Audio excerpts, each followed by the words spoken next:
ڕێز و سڵاو بۆیەوە بینەرانی خۆشەویستی تەلەڤیزیۆنی کۆمەڵا لەگەڵتانم بۆ پێشکەشکردنی گەشتی هەواڵەکانی ئەمڕۆ ڕۆژی دووشەمە. سەرەتاش سەردێڕی چەند هەواڵێک. ڕێزلێنان لە یادی موحسین نیازی لە شاری دێولان. دەست بەسەرکردنی سامان کەریمی و فەرزانە ڕەشیدی لە بانە. بانگهێشتی 15 چالاکی سەنفی فەرهنگیانی کوردستان بۆ دادگا.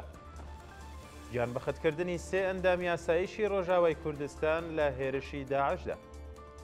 کۆبوونەوەی هاوبەشی خانشینکراوان لە ڕەشت. ناڕەزایەتی خانشینکراوانی سەنعەتی فولاد و مادان لە کرمان. گیان لە دەستدان و برینداربوونی 22 کرێکار لە چەند شاری ئێران.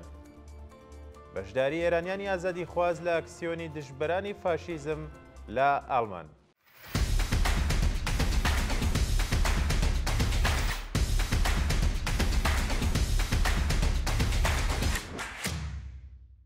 ڕێزلێنان لە یادی موحسین نیازی لە شاری دێولان. ڕۆژی یەکشەمە 11 جۆزەردان بنەماڵە دادخوازەکانی شاری دێولان لە سەر مەزاری موحسین نیازیدا کۆبوونەوە و ڕێزیان لە یادی هەموو گیانبەخەتکردوانی شۆڕشی ژیناگرت. بە پێی وێنانی لە تۆڕە کۆمەڵایەتیەکان بڵاو کراوەتەوە.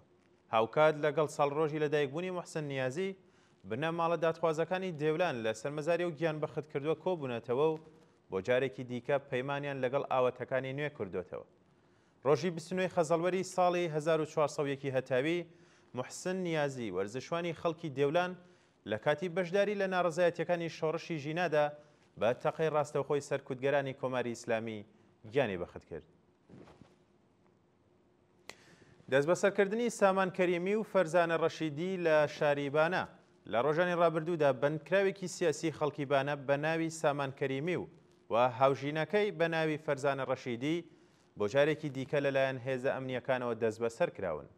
سامان کەریمی کە پێشتر بە کۆمەڵێک تۆمەتی بێبنەما بە ئیعدام مەحکوم و پاش هەڵوەشانەوەی سزاکەی لە دیوانی باڵای وڵات ئازاد کرابوو، بۆ جارێکی دیکە لەلایەن ئیداری اطلاعاتەوە دەست بەسەر کراوە. هاوکات هاوژینی ئەو چالاکە سیاسیە بە ناوی فەرزانە ڕەشیدیش لە هێرشی هێزە ئەمنیەکان بۆ سەر ماڵەکەی لە شاریبانە دەست بەسەر و بۆ شوێنێکی نادیار ڕاگوێزراوە. تا کاتی داڕشتنی ئەم هەواڵە هیچ زانیاریەک لەسەر هۆکاری بەندکران و شوێنی ڕاگیرانی ئەو دوو هەوڵاتیە لەبەردەستدا نییە. بانگهێشتی 15 چالاکی سەنفی فەرهەنگیانی کوردستان بۆ دادگا. ڕۆژی یەکشەمە 11 جۆزەردان 15 چالاکی سنفی فەرهەنگیانی کوردستان لەلایەن لقی سەونۆی دادگای تاوانەکانی ژمارە 2 سنە بانگهێشت کران.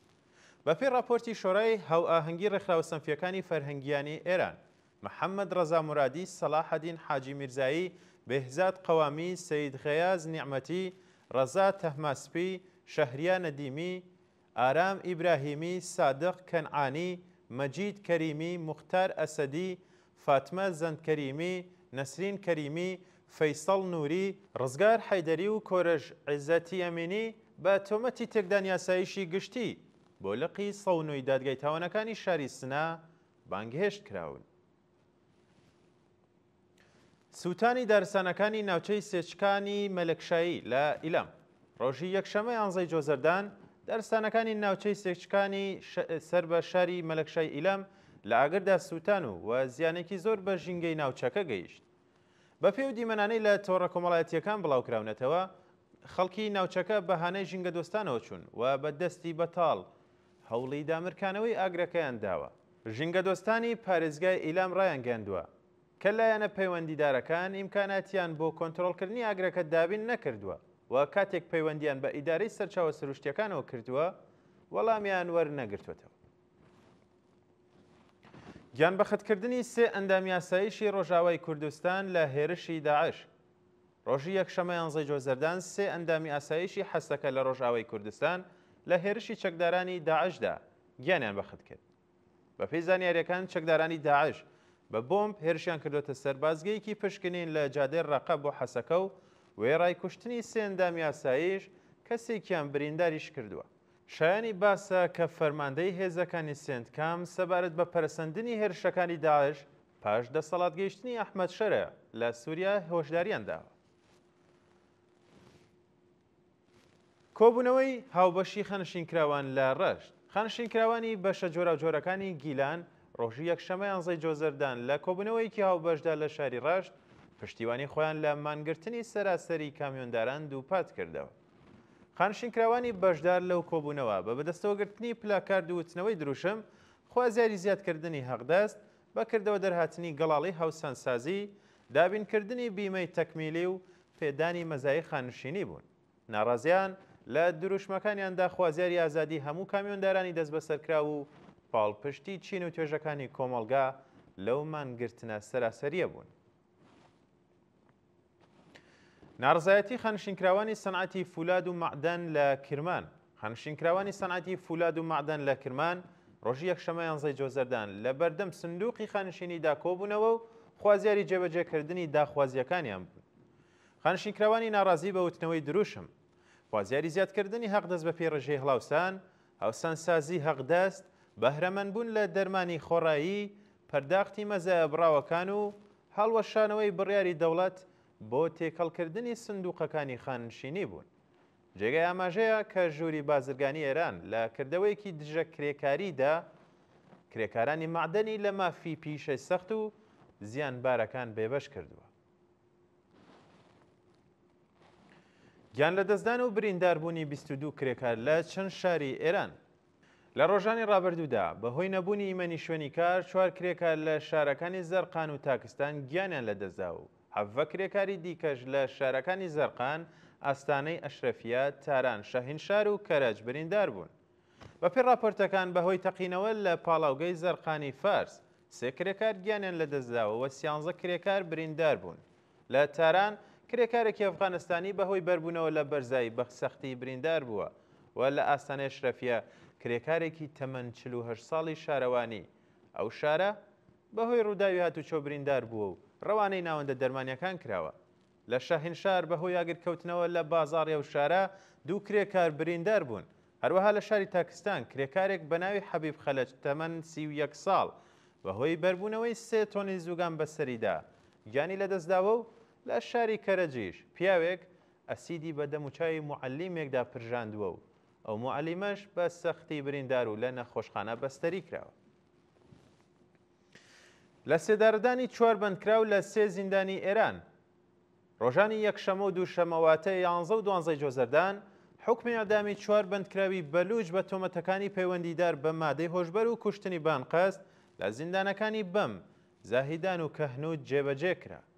بەپێی راپۆرتی کانونی مافی مرۆڤی ئێران 3 بەندکراوی بەلوچ بە ناوەکانی فەخروڵڵا شیروزەهی تەمەن 30 ساڵ و ئیبراهیم لەجەی تەمەن 35 ساڵ و ئیمان سابقی تەمەن 30 ساڵ بە تۆمەتی پەیوەندیدار بە مادەی هۆشبەر لە زیندانەکانی بەم و کەهنوج ئیعدام کراون. لەلایەکی دیکەشەوە سزای سێداری شارومەندێکی بەناسنامەی بەلوچ بە ناوی جومعە ناروی تەمەن 25 ساڵ بە تۆمەتی کوشتنی بانقەز لە زیندانی زاهدان جێبەجێ کراوە. گواستنەوەی 1544 کەس بۆ نەخۆشخانە بەهۆی خۆڵبارین لە سیستان. ڕۆژی یەکشەمە 11 جۆزەردان 1544 شارومەندی سیستانی بەهۆی خۆڵبارین و پیسی هەوارڕەوانەی نەخۆشخانە کران. بەوتەی بەرپرسانی ئۆرژانسی زابۆل لەو ڕێژەیەدا 1380 کەس پاش وەرگرتنی چارەسەری پزیشکی مەرەخەس کراون. بەڵام 164 کەس بەهۆی هەناسەتەنگی لە بەشە تایبەتەکاندا بەستەری کراون. شایانی باسە کە بەهۆی وشکبوونی تاڵاوی هامون و نەدانی هەقاوی هیرمەند لەلایەن حکومەتی تالیبان شەپۆلێکی بێوێنەی خۆڵبارین ناوچەی سیستانی گرتووەتەوە و ژیانی بۆ دانیشتوانی ئەو ناوچەیە سەخت کردووە. بەشداری ئێرانیانی ئازادیخواز لە ئەکسیۆنی دژبەرانی فاشیزم لە ئاڵمان. ڕۆژی یەکشەمە 11 جۆزەردان کۆمەڵێک لە ئێرانیانی ئازادیخواز بەشداری ئەکسیۆنی ناڕزایەتی دژ بە پەرەسەندنی ڕاسیزم و ڕەگەزپەرستی لە وڵاتە بەشداریان کرد. ئەو خۆپیشاندانە کە لەلایەن گروپە دژبەرەکانی فاشیزم ڕێکخرابوو، هەزاران شارومەندی ئەڵمانی تێدا بەشداریان کردووە و ئێرانیانی ئازادیخواز و تێکۆشەرانی بزوتنەوەی ژن ژیان ئازادیش تێیدا چالاک بوون. بەشداربووان بە بەدەستەوەگرتنی پلاکارد و دژ بە کۆماری ئیسلامی دروشمیان بەرز کردەوە و خوازیاری بەرەنگاربوونەوەی کۆمەڵگای جیهانی لەگەڵ ئاپارتایدی جنسیەتی کۆماری ئیسلامی بوون. دەست بە سەرکردنی دەیان کەس لە ساڵڕۆژی ناڕزایەتیەکانی پارکی گەزی لە ئیستانبول شەوی شەممە دەی جۆزەردان هەزاران شارۆمەندی تورکیایی بەشداری کۆبوونەوەی ساڵڕۆژی ناڕزایەتەکانی پارکی گەزی لە ئیستانبول بوون و 87 کەس لەلایەن پۆلیسەوە دەست بەسەر کران. بەپێی راپۆرتەکان هێزەکانی پۆلیس هەموو جادەکانی نزیک بە مەیدانی تەقسیمیان داخستووە و ڕێگەیان نەداوە ئەندامانی کانونی پارێزەرانی ئیستانبول لەو مەراسیمەدا بەشدار بن.